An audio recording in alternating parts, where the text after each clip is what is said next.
शिवसेनेची आज संध्याकाळी संवाद बैठक आहे।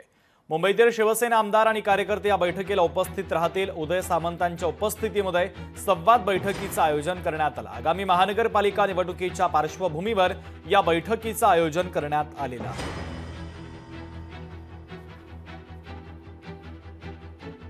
दरम्यान याचा आढावा घेतला आमचे प्रतिनिधी उमेश करंजकर यांनी। आपण पाहूयात। शिंदेंच्या शिवसेनेची आज बैठक पार पडते। अत्यंत महत्त्वाची अशी बैठक असणार आहे। मुंबई महानगरपालिकेच्या ज्या निवडणुका होणार आहेत त्या पार्श्वभूमीवर ही महत्त्वाची बैठक होणार आहे आणि याची बॅनरबाजी आता आपण पाहू शकतो। मातोश्रीच्या अगदी अंगणात असं आपण म्हणू शकतो। या परिसरामध्ये ही बैठकीचं जे बॅनरबाजी आहे ती करण्यात आलेली आहे। मुंबई उपनगर संवाद बैठक असं या बैठकीला नाव देण्यात आलं असून मुंबई उपनगरातले जे शिवसेनेचे 6 आमदार आहेत या बैठकीला उपस्थित राहणार आहेत। उद्योग मंत्री उदय सामंत यांच्या नेतृत्वात सायंकाळी वांद्रे पूर्व इथे ही बैठक पार पडणार आहे।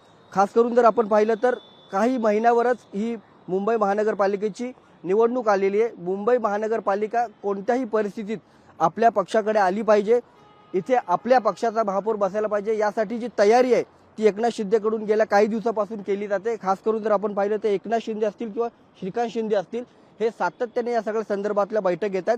मात्र मुंबई उपनगर याचे संपर्क प्रमुख उदय सामंत यांनी यांच्या नेतृत्वात ही बैठक पार पडली जाणार आहे आणि या बैठकीचा अहवाल जो आहे तो एकनाथ शिंदे यांना दिला जाणार आहे। नेमकी उपनगरामध्ये शिवसेनेची परिस्थिती काय आहे, त्याचे कार्यकर्ते असतील, आमदार असतील, नेते मंडळी असतील, यांनी या निवडणुकीसाठी नेमकी काय तयारी केली या सगळ्या बाबतचा संवाद जो आहे तो या बैठकीत साधला जाणार आहे।